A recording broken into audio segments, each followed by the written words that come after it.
Si en la primera década del siglo XX el proyecto de la ciudad lineal alcanzó su cenit, en la segunda se deslizará hacia su ocaso. La verdad es que Arturo Soria erró en el cálculo de uno de los pilares de su proyecto, el relativo a integrar la vivienda social en su ciudad futurista.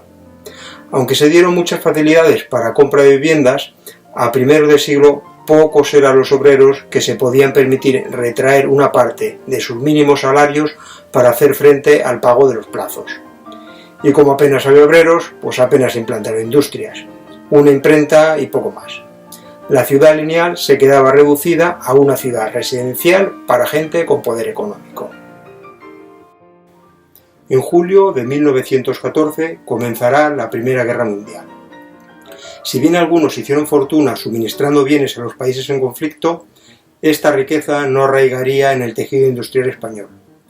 Tras la guerra vendría una profunda crisis económica que dispararía la inflación y el desempleo. La Compañía Madrileña de Urbanización entrará en suspensión de pagos. Y en noviembre de 1920 muere Arturo Soria. A pesar de las dificultades entre el director de la compañía, Hilarión González del Castillo, y los hijos de Soria, tratarán de sacar a flote el proyecto, y de esta forma lanzarán la segunda barriada, la que irá desde la Cruz de los Caídos hasta Vicálvaro. Pues será un fracaso. Los propietarios de los terrenos, conocedores el éxito de las primeras construcciones, subirían mucho los precios haciendo las inversiones inviables. Apenas se pudieron construir unas cuantas casas al inicio de la calle Hermanos García Noblejas. El estallido de la guerra civil en el 36 sería la puntilla. La Compañía Madrileña de Urbanización se disolverá y sus socios acabarán en el exilio. También sufrirán daño los edificios. Aunque la ciudad lineal estaba en una zona de retaguardia, acabaría siendo el escenario de los sangrientos combates al final de la guerra entre republicanos y anarquistas por un lado y comunistas por el otro.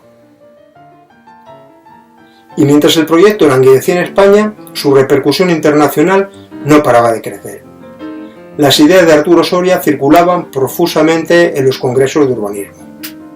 En 1925, Georges Benoit Lévy presentó el concepto de ciudad lineal en la Sociedad de Naciones, y en 1928 fundaría en París la Asociación Internacional de Ciudades Lineales. Entre 1909 y 1939, el arquitecto chileno Carlos Carvajal Miranda diseñará varias ciudades lineales partiendo de Santiago de Chile. En 1910, el americano Edgar Chambliss propondrá su Rock Town, una ciudad kilométrica. El ruso Nikolai Milutin aplicará el concepto de la ciudad lineal en proyectos de urbanización en Moscú y Stalingrado.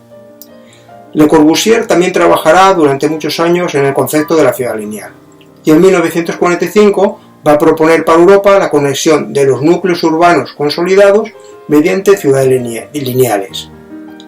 En los años 60 se planificarán ciudades lineales para la ciudad de Pampus en Ámsterdam e Irving en el Reino Unido. Quedaba bien claro que el experimento madrileño era mucho más que el resultado de las ideas de un loco. Tras la guerra civil, la ciudad lineal caería en el abandono, convirtiéndose en muchas de sus calles en un lodazal. Ya a finales de los años 60, con la recuperación económica, el Ayuntamiento y el Ministerio de Obras Públicas tomarían la decisión de convertirla en una gran vía de circunvalación para Madrid.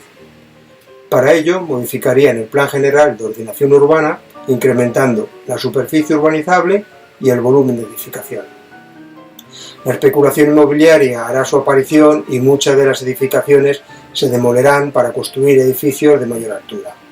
Así, la calle de Arturo Soria y su entorno irá perdiendo el carácter original y adquiriendo el aspecto que contemplamos en la actualidad. ¿Y qué es lo que queda en pie de la ciudad lineal original? Pues no mucho, la verdad. Poco más de una docena de edificios, alguno de ellos tan transformado que poco tiene ya que ver con la construcción primitiva.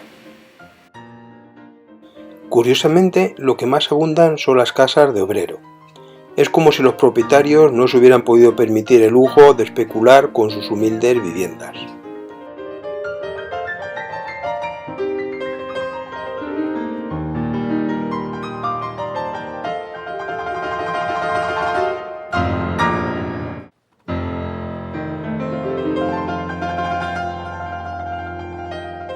Queda también algún hotelito burgués.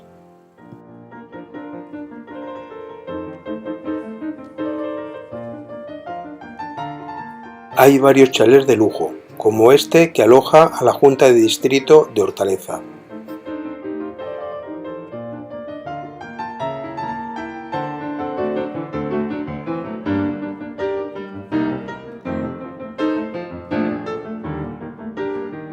El edificio público más relevante es la iglesia neomudéjar de la parroquia de la Concepción.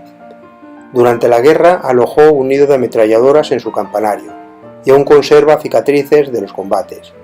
Por cierto, su interior también merece una visita. Dispone de unos preciosos capiteles a imitación de los de la sinagoga de Santa María la Blanca en Toledo. Como es evidente, la ciudad lineal, tal y como la concibió Soria, no acabó cuajando. Dos fueron los principales motivos. El primero, el no haber asegurado un apoyo institucional para poder establecer la vivienda social, que no se puede financiar por medios propios y siempre requiere de la ayuda pública. El segundo fue la baja densidad de edificación, que conduciría a una serie de residencias aisladas sin vínculo social entre los vecinos, punto que sería muy criticado en la época. Acostumbrados al bullicio del centro, hubo quien la calificó de ciudad panteón. No obstante, la idea no está para nada agotada. Al contrario, sigue teniendo una refrescante vigencia. Hoy día se sigue hablando de ciudades corredor, esto es, agrupaciones poblacionales en torno a una red de transporte que unirán núcleos urbanos existentes distanciados. Se trata de una realidad a la que nos aproximamos según va incrementándose la población de nuestro planeta. En todo el mundo, gabinetes de arquitectos y expertos en urbanismo se embarcan en proyectos de diseño que ahondan en la idea de la linearidad y nos permiten atisbar cómo será en un futuro nuestras ciudades. El pensamiento de don Arturo Soria sigue vivito y coleando. Y me gustaría terminar con un par de reflexiones. La primera es sobre el, a mi entender, insuficiente reconocimiento de la figura de Arturo Soria. Aparte de saber que es el nombre de una calle importante, la mayoría del personal ignora absolutamente a qué se dedicó este señor. Y esto es serio, porque una sociedad que no valora adecuadamente a sus hombres y mujeres brillantes del pasado tiene muchas menos probabilidades de producir hombres y mujeres brillantes en el futuro. La segunda reflexión es sobre la conservación de las edificaciones que restan. Desde este medio me gustaría instar a las autoridades para que pongan en marcha un plan de protección y de conservación de la ciudad lineal. Si no lo hacemos, dentro de algunos años vendrán estudiosos extranjeros en busca de los orígenes de la genial idea que sirvió para configurar sus ciudades y nos echarán en cara el no haber sido capaces de conservar ningún testimonio de esa gran obra. Muchas gracias por vuestra atención.